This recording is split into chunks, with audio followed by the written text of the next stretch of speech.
All right. Everybody, welcome back to the Insiders Lounge. Today we have another special guest. I'm going to let him introduce himself, so feel free. Thanks for coming on and give everyone a quick introduction of who you are and what you do. Yeah, hi. I am very happy that I'm here. Thank you for the invitation. My name is Ivan Militar. I am currently the Academy Director for Paso Locomotive FC. I'm from Hungary originally. You can hear my accent. I've been in the States since 2011 when I joined Old Dominion University. It's a Division One East Coast Norfolk, Virginia men's soccer team, and I played there. I was a full scholarship player. I played there for 5 years. I had a redshirt year because I tore my ACL in my junior year, and I lived in multiple places after that. I was in college for 8 years, not in the way that everybody thinks that it took me 8 years to get a degree. I got 3 degrees in that 8 years, and I started a full-time job there in soccer. I worked for a club called Beach FC. Then I went to Phoenix for Barca Residency Academy. Then I went back to Virginia for 1 year, and then now I'm in El Paso. So, long story short, I moved around a little bit. I'm from Europe, and again, I'm 31 years old. I speak Hungarian better than English, but it's gonna twist soon because I think I'm coming to the point where I lived just as many years in the United States that I lived in Hungary. So all my adult years were here. Perfect. And let's get things started with kind of your first few years playing soccer growing up in Hungary. Where did you play, and how was that experience kind of growing up in Hungary playing football, like you'd call it? Yeah, my father is a big soccer junkie, and I think that's where you get it from. He went about it the right way, actually. I need to do the same as he did with me, where it wasn't a forced thing. It was just a very simple, yeah, we are going to a game. Yeah, Mhm. we're gonna watch the game on television. So it encapsulated me very early. I remember some of the pictures of my early childhood is like I'm holding the hands of my father, and we are going to games. So that's how I started, and then I started to play in my hometown, which is like the fourth biggest city in Hungary. Pretty good players came out of that. I don't know if you would recognize any of them, but there are some players that made it to the Hungarian national team, made it to Champions Leagues. So some very good players. And then I moved on at 16. I moved on because my hometown couldn't give me the opportunities that other places could, and I moved on to Ferenc Puskás Academy, which is one of the best in Hungary. Mhm. They are still very good, and they are still producing high level talent. Um, I believe they wish they could produce a little bit more these days. But for example, Roland Chalai, who is at Freiburg in the Bundesliga, one of the best players there. So he's from the academy that I was from age 16 to 18 roughly, and then 18 I went to a different club in Hungary, a first division club that was not as big of a profile as the Ferenc Puskás Academy, but it was a professional team, and I played on their reserve team, in the third division reserve team, and in their U19 team. And that's where they saw me, a player that played for Old Dominion, another Hungarian player.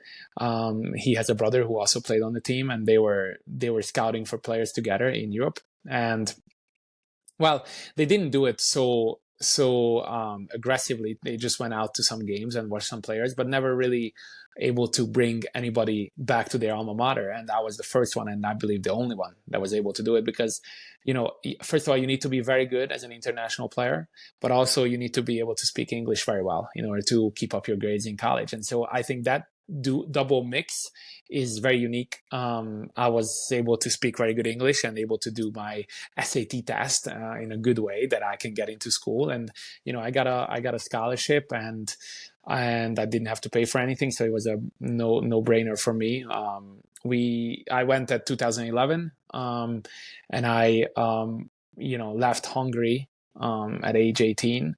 I turned down a contract from that first division team. It was a low level contract, and financially at that time, the Hungarian football wasn't really stable. I was afraid that maybe I signed a paper, but then I might not ever get what he says in there. And funny and how life works, that team stopped and had to be recontinued a couple of years later because financially they couldn't keep up. So it's good that I didn't sign a bad contract, and it's good that I signed the scholarship paperwork to Old Dominion. Yeah, that was a great decision. What enticed you to come to the US? Because as a European especially, Nothing, that's not a common nothing. path. Yeah, nothing enticed me. Nothing other than I always my family and my parents and the values that I took from home was about education a lot of times. Mm, My sister and I are first generation college students. Both of my parents are and were very smart and intelligent people, well-read people, but they didn't have the opportunity of going to college for different reasons, mainly because they were living in a communist country. My right. mom is from Romania. She's a Hungarian that's stuck in Romania, in Transylvania, where the Dracula is from. You need to look that up. So my mom is from there, and communist country, Romania. My father is from Hungary, communist country. So it was not as easy back then to do certain things, especially as a Hungarian living in Romania, or like coming from a poor background like my father did, where they didn't have much, so he had to start working early. So as a result, my sister and I are first generation college students. My sister is a lawyer. She's the smarter one of the family. An unbelievable. I mean, seriously, she's an unbelievably Yeah. educated and very very smart person. And I was able to go to America and receive 3 degrees, but mainly because of the college. Sorry, for soccer, the college soccer, and the opportunity that vehicle gave me. And then what was it like first moving over? Like you're 18, like that's still fairly young. Going across the ocean, coming to the States, and then if you can go into a little bit of your experience, not only playing with Old Dominion, but also just your university experience as a whole. Because I'm sure you knew English at the time, but it was still a fairly new process, and that whole Uh, move, I'm sure that was a lot. yeah. Okay, I'll give you a couple of good stories. But first of all, and this is a true story. This is not something that it's not. I'm not trying to exaggerate. Okay, Hmm. my mom literally gave me $200 in my pocket and said, "Is this gonna be enough?" And I said, yeah, I mean, yeah. Meanwhile, we didn't have a return ticket. So like on August, I think it was like August 11th or something like that, or August 4th. So we got a ticket at like August 3 and no return ticket because we didn't know how the season go. We didn't know when I can come back or I can come back in a year or 2 years. And she gave me $200 like, okay, son, go ahead. They bought obviously the flight. And then, I had a Northern Irish coach. Alan Dawson is the name for Old Dominion, who is one of the top coaches in NCAA Division One soccer. Um, and he told me in a coffee shop in Hungary when he came to visit me before he signed me, he said that, yeah, we're going to pay for everything when you land. And us, first of all, never met a Northern Irish person. English was, we spoke good enough English, but it wasn't like right now, he said words and sentences and I was able to translate to my father who doesn't speak English, and we kind of believed it, right? So my mom decided to give me $200 and that's gonna be enough. Yeah, it's gonna be enough. That $200 went to become $140 after my first Walmart trip. And just to get the basics right, and then 2 weeks later I literally had $0. And so I was looking around, but then thankfully my meal plan started. But when my friends went to get ice cream, I couldn't go to get ice cream. When my friends said, okay, let's go to the movie theater, I couldn't go to the movie theater. So it took me a year to like understand the Hungarian, being in America kind of situation. And I figured out America after that. I Hmm. started to do things that, helped me with certain things. I started to get my scholarship money. So it was a much easier process after that. When it comes to language barriers, I went into my advisor, my academic advisor's office, and she asked me, okay, what do you want to study? And I said, give me the easiest one because I don't speak very good English, so I just want to survive. And so she gave me sports management. And sports management, not to be, disrespectful, but it's the easiest one, right? All the athletes in the room and they understand. And it was a very easy one. And so by the end of my sophomore year, I finished my bachelor degree in 3.5 years. Not to brag, but I did it because it was too easy. And I added psychology as a minor just because then I wanted to study something that has some more meaning to it than just sports management. To be honest, sports management was never really my passion, even though you can say that I'm managing sports right now, but ticket sales and marketing and that kind has never been my forte. I was never good at it and never been in my interest.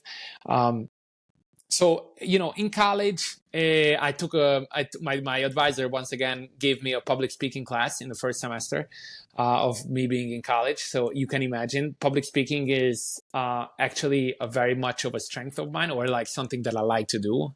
Maybe someone else can reaffirm that I am actually good at it, but I like to do it. But you can imagine that in the first 3 months, I barely spoke English and they put me in a public speaking class. So that was a funny one. And my first year probably was the worst year when it comes to like social behavior or like making friends and all that in my college career because of the language barrier. But again, after like 3-4 months, my English got better, and my sophomore, junior, and after that, it was a fantastic experience. I still have my best friends from that time. I'm really close with certain people that I met there, and I can be forever grateful. I cannot be more grateful than I am right now about Old Dominion and the leadership of Old Dominion University. Right, and then you mentioned that you did sports management, and then I think you had a minor in psychology, right? Is that correct? Mm-hmm. Mm-hmm. Yeah, Yeah. again. So how is that affected now, like while you're working in a day-to-day basis in kind of the sports soccer environment? Do you find those degrees useful now, or is it kind of just one of those things that you had to get done? No, I think it's very useful, but in different ways. So my first degree, again, I finished it in 3.5 years. The reason why I finished it, because first of all, I was able to, I had the ability to, but also because I got injured in my junior year, which extended my full scholarship status for 5 years, right? Which meant that, okay, I was thinking, all right, so if I finish my bachelor's degree quickly, I can kind of I'll not finish maybe, but definitely start or go halfway through with my master's degree. So I had my sports management and psychology degree in as bachelor's degree. I learned a lot from psychology classes. Like for example, one of the first one was one of my favorite one was an industrial and organizational psychology class, where we learned about managing people and management and leadership, which was very good. And then after that, my master's and my education specialist. So it's an EDS degree. My tertiary degree was in leadership in higher education. So it is all about colleges, and it's all about universities and the way that education works in this country. But leadership with a concentration on leadership, which is again very much useful right now in my everyday life. And plus, I had to do research. I didn't get a PhD because I didn't finish my dissertation. Well, I didn't do my dissertation. At that point, I got a job offer to work full time in soccer, and I decided to go that way instead of a dissertation. Maybe one day I will regret that, but at that point, I was in school for 8 years. I got 3 degrees, and I was done. So, I have doctoral level degrees, what they call, and as education specialist degrees, a doctoral level degree, but I don't have a PhD. And then you mentioned we're kind of talking on the educational side, so I wanted to bring this in because as I was kind of researching your LinkedIn and everything, I saw you took a sports directorship course with Focus. Yeah. I see it's become a quite a common thing for many people within either clubs or academies to start taking these courses to slowly grow in their career while they're working already. On the educational side, what did you think of that? And do you find it useful for kind of taking your next step and growing inside your own club? Yeah, so I think what we have arrived to, I have three different avenues, right? One of them, and the most important one, is the college education. I mean, you cannot miss that. If you want to be, if you want to go with the educational route, I think college education is number one, and there is no substitute for that. Obviously, when it comes to experiences, you can get a lot of things, and people tell all the time, like business people a lot of times talk about like, okay, I didn't need a college degree to run my business, and that's fine. I'm saying if you are believing in education, or if you want to go on that route, college education is the most important one. And it gave me a framework. It gave me the ability. I give you something that is, I think you are younger than me, so I think you will you will find it interesting. And I think some people, especially kids like 18, 19, 20-year-old kids that I'm coaching a lot of times, would find it interesting. I think my generation was the last generation that was able to sit at one spot and listen to something for an hour. Like that ability, and you would, and you know, I know that you would find it amusing, but I didn't mean it in a funny way. I mean it, that the world changed so much that it is difficult to give you a person, a 22-year-old person now in college, already 3 years, that, hey dude, read 30 pages, take notes, and then after that tell me what you thought.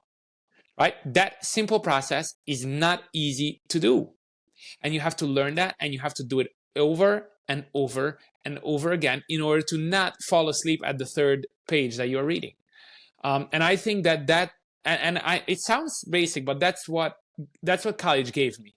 I had to read research Right. papers. I needed to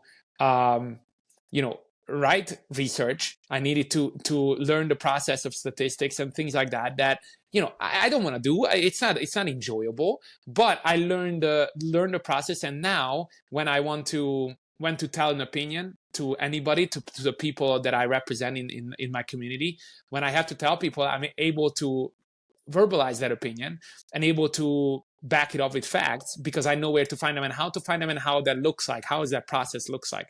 And I think that's the most important one about the college education piece.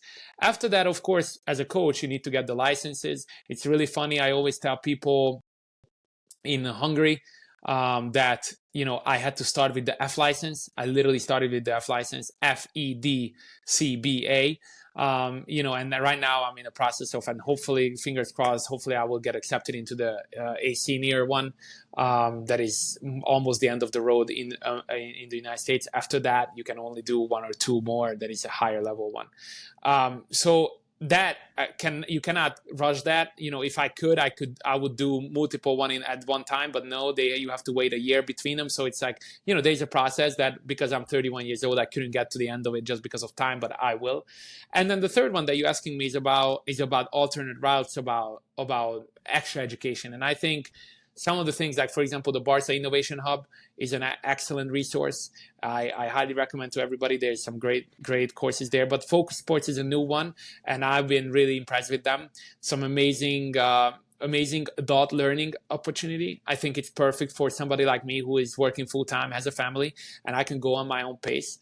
I know that this is not time for commercials for and advertisements for them, but I really like them and the way that they structured it. There was some really good information. I still have the case studies and the articles on my desk, and I time to time reading them. So yeah, I think that's very important. I'm kind of a person that likes to do these kind of things because especially the sporting director one, I'm dealing with young players. I'm trying to create professionals. I'm trying to move into the professional world, and I need to understand the professional world in order to be successful in it. And so this course helped me understand that. And again, I am a soccer person. I can be a coach. I can be a scout. I can be a sporting director. I can go in many directions. So it's never hurting to know all aspects. Definitely. You mentioned the kind of the professional side, and we've been speaking about kind of the college side when you were playing when you were younger. Yeah. As an academy director, how do you find the right pathway for each individual? I know it's one of the most difficult topics, and I think the US has done a really good job of showing the balance where you can have the college side as well as the pro side. How do you take each individual talent and kind of nurture them and find the right direction for them to take, whether it's college or pro? Yeah, everybody's different, right? So I think you need to find first of all, you need to know the person, right? And then when you know the person, when you get to know the person, then you can make a decision on what's fitting for them. The best part is when you agree on that. The best part is when you agree with that person that what way to go. But the worst part is when you are completely on the opposite side. And I had that before. When I thought that somebody needs to go to college, but he picked the professional route. At Barca, when I worked for Barca Residency Academy, there were kids that decided to go to college instead of pro just because family reasons, or that's something that they wanted to do. Nowadays, there's multiple ways to do this. I heard that there are players that are signing a professional contract with MLS teams, And within the contract, it is stated that they're gonna go to college still, not play college, but they go to Oh, college. And I think that's a great way to do it. I encourage people. I have a very good friend who was my player at Barca. His name is Miles Lyons. He's the right back now at Paso Locomotive in the first team, and he is going to college. He's going to get a degree in a couple months or years. He's doing it on his free time. He's a professional soccer player, but he's also getting a degree. If I believe the MLS and the USL also has a partnership with certain online schools where you can earn a college degree while you are playing, I think that's also a path.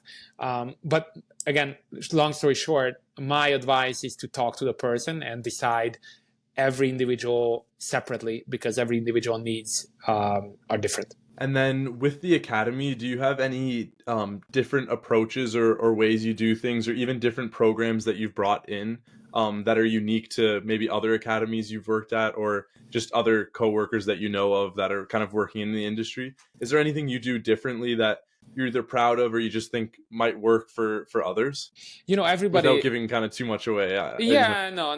There's no secrets here. I was just about to start with that. Everything I do, Mhm. I stole from somebody.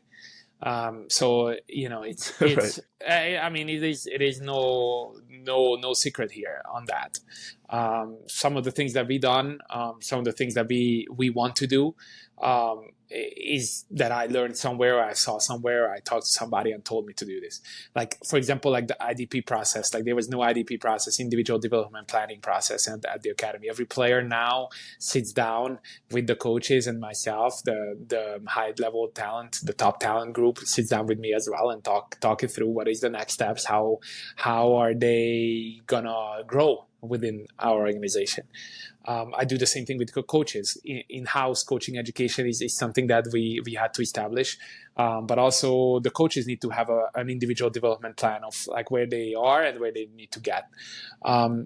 We have players playing up age groups. We have a 2009 player that is a original U15 player playing with our U20 program, playing with the U18s, U19 players. So that's a big jump, but he was ready, and we decided that he's ready, and he's proving that it's great. So that was another thing that we have done with multiple players.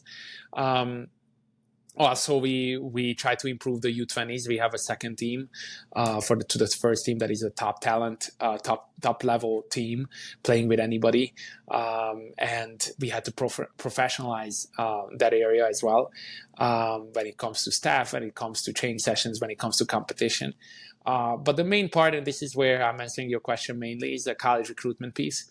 We had to make sure that we are organizing that end, because out of, let's say, 30 players, out of 30, one will go professional maybe, and that's a really good ratio, right? But the rest of them are still good enough to go to college, and then we need to make sure that we create enough opportunities for them to go to college. There was some great foundation within our academy when it comes to that area, but we hired a college recruitment coordinator who's one of the main jobs for him is to make sure that our kids are getting offers from colleges and they can continue their careers there, because professional route is a very unique route and very low number route, but the higher number route is the college path, and so we improved a lot in making sure that we create opportunities for our players, for especially our seniors, so when they graduate, they can continue their careers on and off the field.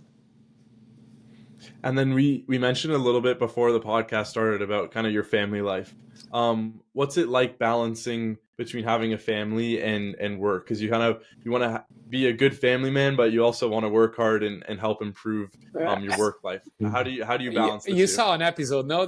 My wife came in just before we started the recording and told me that I need to be ready by 4:45, because she's gonna go to the gym and the kids are gonna be needing to take care of. So this is where we are at. This is life. Not easy. This is a very serious discussion, actually. I am not great at mastering this, I will say. Um, I don't want to say that I'm a workaholic, but I'm very close to that, which means that I would answer emails at 9 p.m., and I would be watching soccer games all day if I could.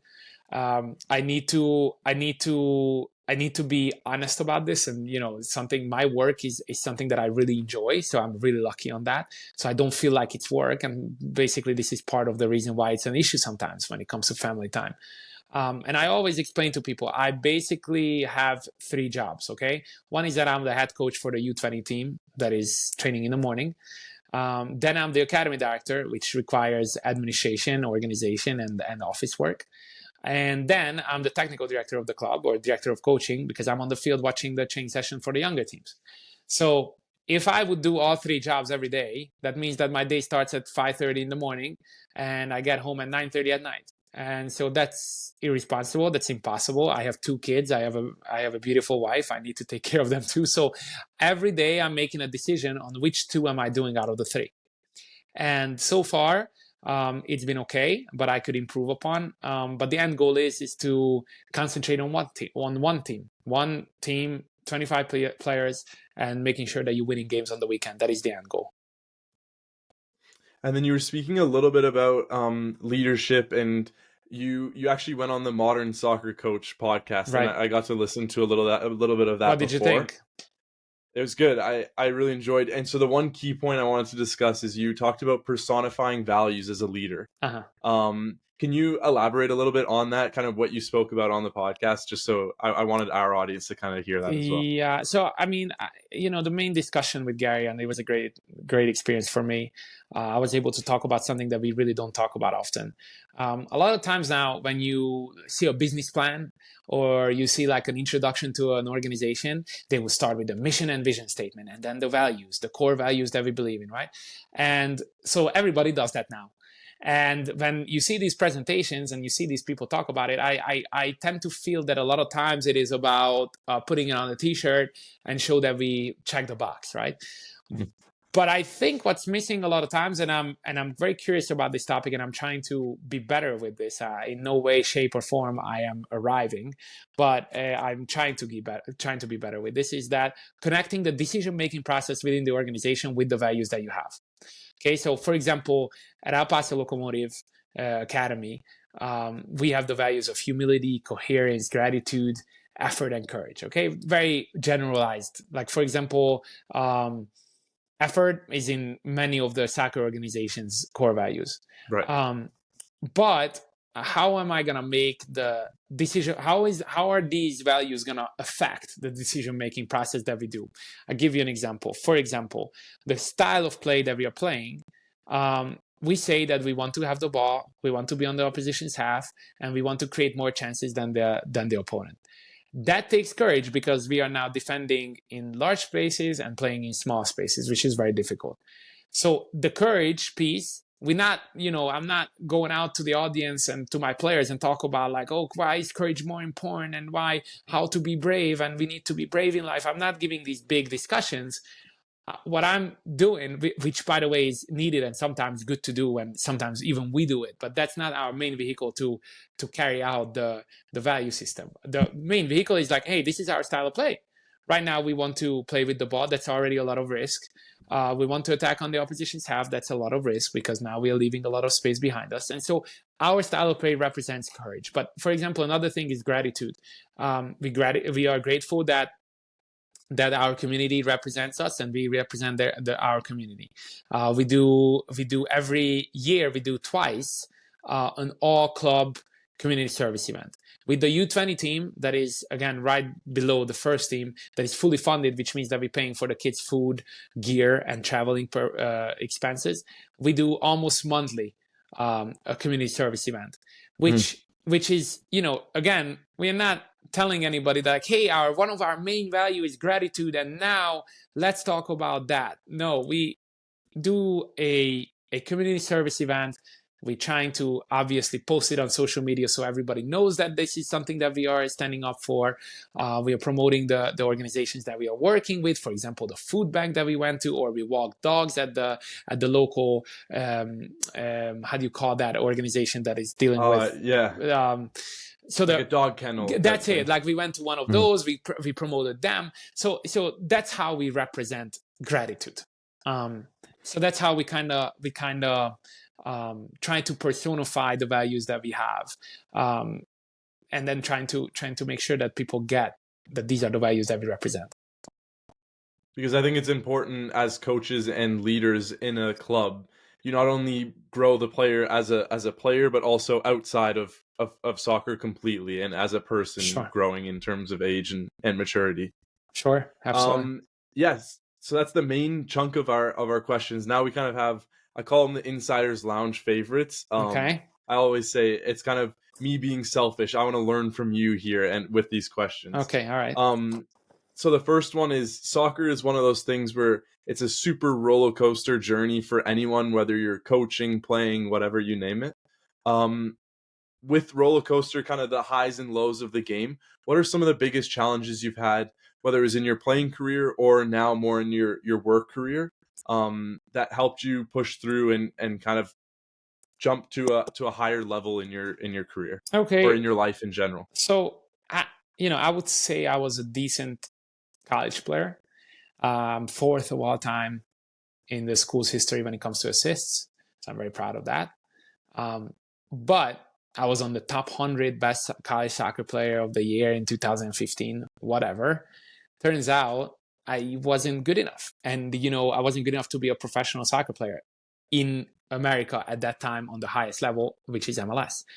A lower level, yes, if I would have started, chasing that dream and going back home to Hungary and playing in second division and fight for first division, or playing the USL in America, yes, I could have done that. But I have an ambition to get to the highest level, and that doesn't matter what kind of, it does matter, but number one is player. As a player, I wanted to get there. But after that, if I get there as a coach, maybe, and I have a better chance to get there as a coach or a soccer professional, whether it's a scout or sporting director or anything like that, then I will, or assistant coach, then I will do that. And that's the decision that I had to make. And that was a really difficult one. And why did I make that decision? Because I was very honest to myself. And this is answering your question. Honesty is key in this. Honesty about your abilities, honesty about your ambition, honesty about your opportunities. I have been trying to, I don't like when somebody says, and maybe I'm wrong, and this is very not American from my end, this is very Eastern European mindset here. I don't like be brave to dream big. I don't like to dream big. I like to dream about the next level. I dreamt about, working with a professional organization, not that I want to work with Real Madrid, right? Like, that's the dream big concept. Right. I'd never really felt that way. Okay. And maybe that's me, again, Eastern European mindset versus an American mindset. Yeah. But that's how I interpret that. Now, the other part is that, I'm obsessed with the game. And as I said, but let me elaborate on this. I said it all the time that, for me, there are levels to this. So if I play, I'm the happiest. So when I played, I was happier than ever, right? The second, if I coach, because then I'm on the sideline, even though I'm not on the field, but I'm on the sideline and I have some kind of relation with the game that is going on. That's the second level. The third level, if I'm a scout, because then I can give my opinion on what I'm looking at. I don't have influence on what's going on, but I can give you an opinion. I'm watching games. I'm near the game. Sometimes as a scout, I can even get to the stadium. That's the third level. The fourth level is then if I talk about the game, just to talk about the game, whether if it's in the media, whether if it's on television and a podcast, I talk about it. I love it. And then the last one, if I can just watch. If I'm just, as a fan, just in the stadium, in the side of the U11 training session, and I'm watching that, I'm happy. I know, I like that a lot. That was really good. Kind of tying along with that, what's your main advice for anyone? I kind of tell this story to each podcast guest, but the main thing that I struggled with when I was young is I knew I wasn't going to make it to the next level of kind of a college level or professional level player, but I always had the dream of working, like you mentioned, working in the soccer world. But there's not a lot of pathways that people see. You mainly just see coaching and playing, but there's so many more job opportunities now, especially as the game grows. What advice do you have to someone that's listening that's just a huge soccer fan or loves soccer and wants to work in soccer but might not be able to make it on the coaching or playing side? Okay, because you are a professional guy, you send me the question. So I put down some notes in this one, actually. Okay, great. So my answer is revolving around four pillars, okay? The first one is humble beginnings, is what I said. which means that in the beginning, a lot of people thinking that, it comes without the sacrifice. Like, oh, I'm going to come in and I'm going to make X amount of money right away and it's going to be great. It's not how it works, unfortunately. That's why for me, the university route was amazing, because I was able to go to school, learn about new things, but also the university gave me a part-time job where I could work for the university and I could wet my feet a little bit about the industry. Now, it was about higher education, but I had to work in an office. I had a boss. I had to, I was his personal assistant, basically a great person. And I learned a lot from him about how to behave professionally in the workplace. Just that was enough for me, that when I got to the area, the industry, the soccer industry, I was already better because of that experience. So humble beginnings. Sometimes you will have to lay down and sit down and wait until somebody helps you up. And I think that was a major factor for me to talk about myself, to think about myself. I started on the bottom, and now I'm one step higher. Let's see if I can do two more. Then the next one is higher standards than everybody else. I give you an example. I had time in my life. Right now with my family, it's a little bit difficult, but I had time in my life when I watched 4 or 5 games in a day. I still do this thing where, I watch a game in three times speed in order to get through a game in 30 minutes, not in 90. Why am I saying that? Because I want it to be elite in finding potential in the players, whether if it's young players or older players. And one time when I was at Barca Residency Academy, we had a guy named Danny Silva, who was one of the coaches for Ansu Fati when he was in the La Masia system, and he was the coach for the Youth Champions League team of Barca. And he's an amazing person. And one time we asked him, like, okay, how do you find potential in players? How can you improve your ability to find potential in players? And he said it's nothing about playing experience. Playing experience helps, but that's not the main part. It's nothing about licenses. It is about the experiences that you had watching the game. That's why you see these 65-year-old old people with a cape going and with a stick, barely limping out to the game, but able to tell you who is the best player within 5 minutes. Because if you've seen this level, that level, you watch women's soccer, you watch futsal, you are able to identify the differences between the talent of different players on different levels. I watch Hungarian football, I watch the MLS, I watch the USL, I watch the Champions League, I watch international football, I watch the Conference League, I watch the Europa League, I watch Champions League, I watch the top leagues, but I also watch the Serbian League. I also watch the American Youth MLS Next Pro games, or I watch our own youth soccer games locally. I watch games all the time. And that standard of me trying to watch as many games as possible in order to improve my ability is, I think, a key part. A lot of people will say in the industry that they are doing this, they are doing that, but they are not watching 4 or 5 games in a day. Really, truly, they don't. And I'm not saying that that's unique for me, but that was the standard that I set to myself, is that I'm going to watch more games in that instance. I'll work harder, I'll work longer hours than everybody else, and that way I will be better than others. The third pillar is obsession with the game. And that is just a basic one. Really, I don't feel that I had enough soccer. I really don't. I'm interested in all aspects of the game, and I'm trying to surround myself with people that are feeling the same way about it, because that way I can learn from them. I think that's a true obsession of my life. My wife doesn't like when I say something like this, but it is the truth. Again, it comes from the beginning of our conversation with my dad holding my hand. Blame my dad, okay? And then the fourth is the own identity. I see, as I said, and this is a major conversation. I'm trying to make it short because I'm already too long. But when I said I stole everything from somebody, that does not mean that I don't have my own identity. That does not mean that I'm not unique, and it does not mean that I don't have my own ideas about the game. What the process is called is synthesizing. I am synthesizing the things that I learned. I'm stealing everything from somebody and I twist it into my way. When I went to Barca Residency Academy, I learned about the Barca way and the Barca style. And I'll tell you what, that is the best thing I ever happened to me, changed my life. However, I put my own twist on it. It's not entirely Barca. I do a lot, almost everything. The way that I train, the way that I respect players, the way that I look at the game. The starting point is very much Barca identity, but the end result is definitely not Barca identity. And I think it's very important to find your own identity, regardless of what industry you're working in. But in soccer, definitely, and that will not come without the humble beginnings, the higher standard than all, and the obsession with the game. You nailed that. That was one of the best answers we've had on the podcast for that one.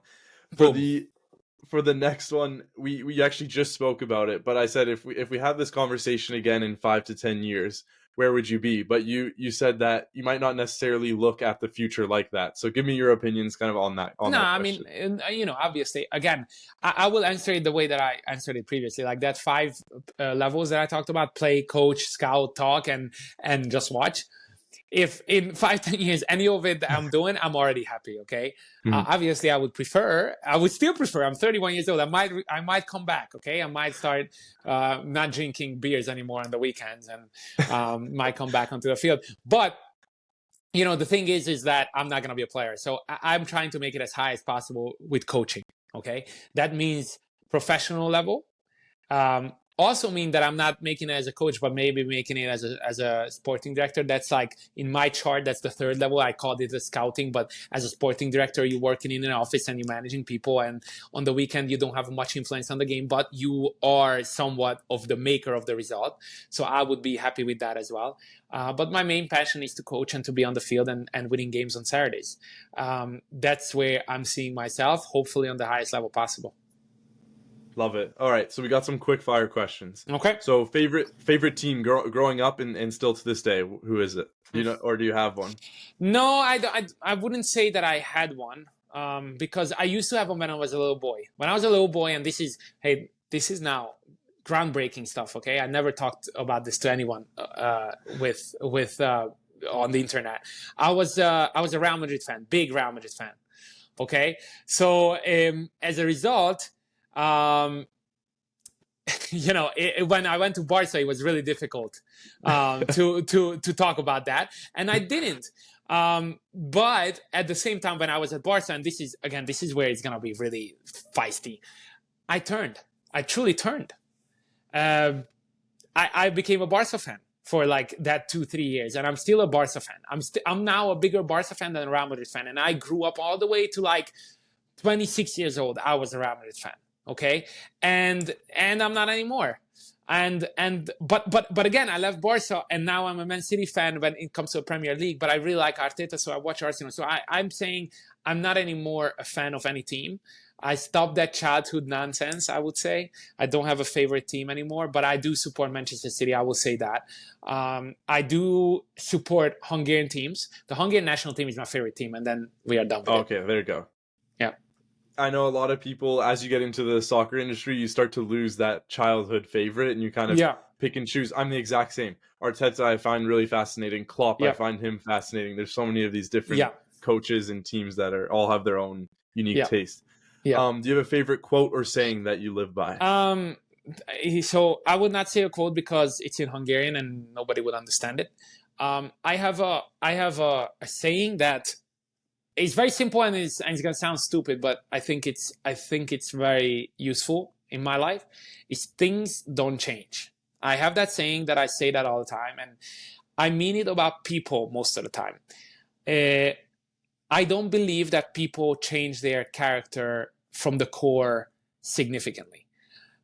When you get to know a person, the major guidelines of that person's character is gonna remain the same. If somebody has a positive mindset and grew up with a positive mindset and going through life in college with a positive mindset and no trauma happened to them, because trauma can change these things, but if no trauma, major trauma happened to them, they're going to be a positive person for the rest of their lives. And if you are running your life based on that, then you will be able to rely on and get to know people in a more significant way, I believe, because you need to be. Honesty is a major value that I live by, and honesty is very much related to this. I need to be honest about my strengths and my weaknesses, and I will not change those. I am very much a introvert when it comes to being at home in my family, but I'm very much extroverted when it comes to these type of things that we are running. And that I don't think that will change. So I need to manage my ego. I need to manage my ambition when it comes to my extrovert being in a public sphere. I need to manage that. I need to be aware of that. I need to be honest to myself that that's who I am and that's what I am going to be. And I cannot come out and say to you like, no, I'm a very quiet, shy person just because I will get more value out of that. I will not, unfortunately. And so things don't change. That will not change. I need to get used to it. I need to adjust to it, and I need to live by it. And I use that for other people as well. And so far, it's been leading my life very well. Yeah, things don't change. I like it. Things don't change. Top recommendations for El Paso. I'm a big foodie, so I love to hear All kind right, of food great. spots that I have to go to if I'm visiting. No, that's great. Well, first of all, El Paso is major food town. Major. It's unbelievable. It's really, really, really good. But it's not just for Mexican food. People think Mexican food is the only one, but no. There's like there's a Greek restaurant. I'm myself a Mediterranean or Italian food favorite. That's my favorite. So there's a mezze. That's the name of the restaurant that is downtown. But downtown El Paso has many of them. There's like a sushi spot. It's Sushi Ito is the name of the place. And if Mexican, then Kiki's is really good. But Taco Neta is really good that I go often. It's like a special spin on Mexican food.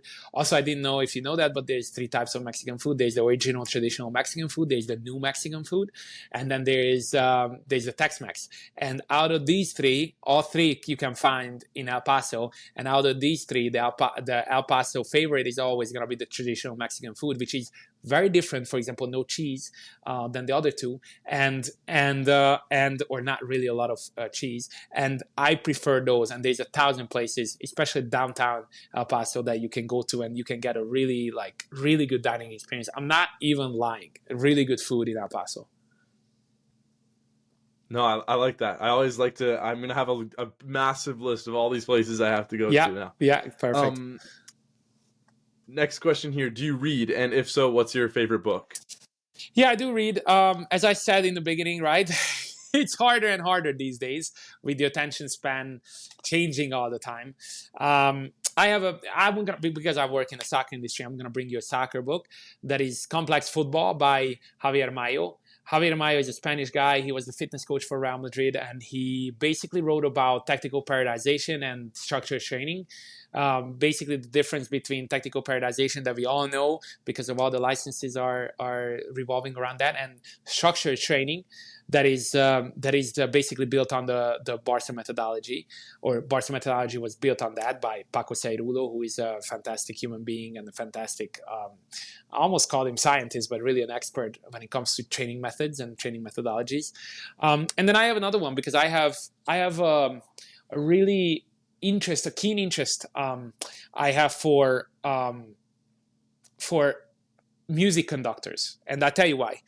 Because I read this book. Norman Lebrecht is the name, who wrote a book. The title is Maestro, and it is about the history of conductors, music conductors. And the main part about this is that they started to.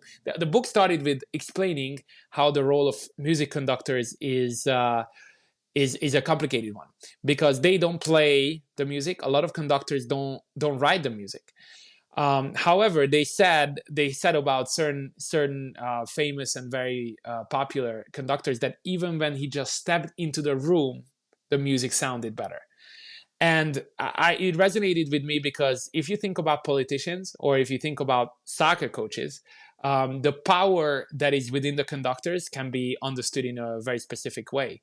I am not kicking the ball when I'm a coach. I can yell and it looks like that I'm affecting what's happening on the field, but truly I'm not making any decision, and the players that are on the field making the decision. And the question is, how much influence can I have by not doing anything within the sport, not kicking the ball and not making decisions? And the art of that influence, I think, is a really interesting one, and that book is definitely detailing that. That's good. I like that. Two good recommendations. Yep. As a football lover, I know a lot of people struggle to have hobbies outside of football. Yeah. It's always something related to football. Right. Do you have any hobbies that are just completely separate from football, or is it all Yeah. surrounded by football? No, I'm lucky because my wife and I love movies and shows. So we watch a lot of movies. We go to the movie theater as well. You know, I have a couple of good movies that I really love, but I'm not gonna bore people with that. But I am looking forward to the Killers of the Flower Moon now. It's Scorsese new movie that is in the theaters now, and I wasn't able to get to it. I have a whole procedure and a whole ritual about how to go to a movie theater. So we love going to the movie theaters, and there's certain movies that must be watched in a movie theater. Perfect. And our last one here, if you could So sit down. movies, short answer. No, that's great. Yeah. If we could sit down with one person for dinner or a meal, dead or alive, who would it be and why? Kobe Bryant. He's a role model. I was really sad when he died. Um, he means a lot to me. When I got injured, I went through watching Kobe Bryant videos. He made a movie, a documentary, The Muse, that is about his recovery time, coming back from his Achilles injury, late in his career. Well, very inspirational. A fantastic human being. I have a daughter. Was basically the traveling agent of all daughter fathers. So fathers that have daughters, girl dads, as they say. So a lot of ways he was inspirational, and actually he's a truly role model and somebody that I look up to. Solid choice. Yeah, that's all I've got for you. I appreciate you coming on. Do you have any projects you want to shout out or anything like that? No, thank you. My project is my work, the academy. You can hear my family just got home, so it's like it's time to go now. No worries. I appreciate you coming on, and we'll be in touch. Yeah, thanks, Chad. Appreciate it.